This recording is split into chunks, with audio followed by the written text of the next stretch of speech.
It costs $16 for just 1 gram, $454.50 per ounce of these crimson threads. And it can transform a simple recipe into a meal fit for royalty. It's rumored to cure everything from the bubonic plague to heartache. And in Iran, they say saffron will make you laugh. That's hilarious. But not after you see the price tag. So what makes saffron the most expensive spice in the world? Its fabled medicinal and aphrodisiac qualities? Saffron's delicate taste and striking yellow tint? The way it's harvested? The complex pollination of the plant? Cleanse your palate as we course through history to find the answer. Saffron is the crimson to orange-colored stigma of the Crocus sativus flower. It's enchanted humans since it was discovered in the Greek wilderness during the Bronze Age. Look what I have created! Since then, it's been transported, harvested, artificially propagated, stolen, smuggled, and domesticated worldwide. It's been through the mill. Its sweet aroma, delicate flavor, and lavish coloring have made it popular with royalty throughout the ages. Smells like tequila, like the alcohol. Allegedly, Cleopatra bathed in a mare's milk and saffron infusion before entertaining suitors. And rumors that saffron could cure bubonic plague drove obsessed European noblemen to wage the 14-week Saffron War in the 1300s. Saffron is not alone in its bloody past. Rare aromatic spices have caused wars. But luckily, we can outgrow our obsessions, and you can enliven your meals with black pepper, cinnamon, and other spices without being driven to a life of crime, though it is challenging. But why has saffron's allure withstood the test of time?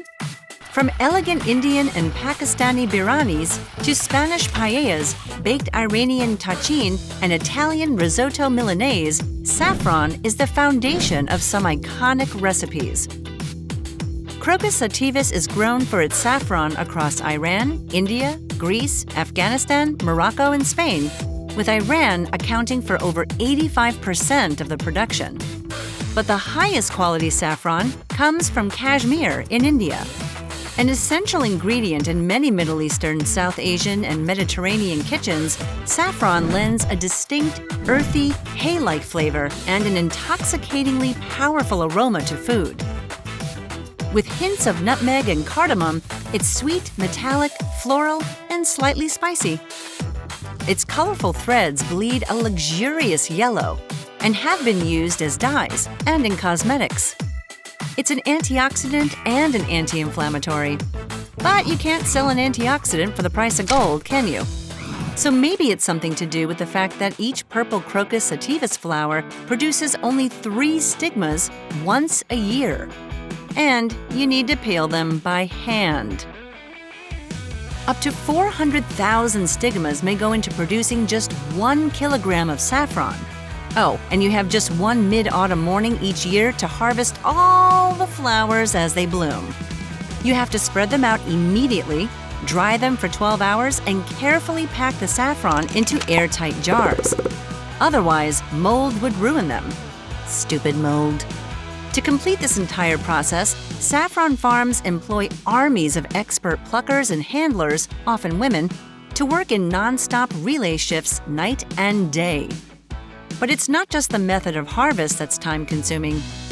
Crocus sativus is no hardy peppercorn plant. It has a genetic anomaly called triploidy, which makes its male parts sterile. The only reason it's still around is humans painstakingly propagate every single crop by hand. Humans split the underground bulb-like corm that the flowers grow from to propagate daughter plants. That means that currently, it's impossible to improve or experiment with different varieties of saffron.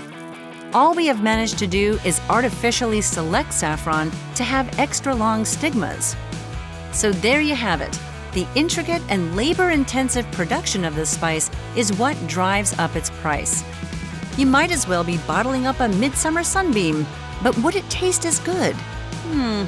So what's next on the luxury food trail? How about edible gold? Where could you get a taste of that? Find out on Origins of Food.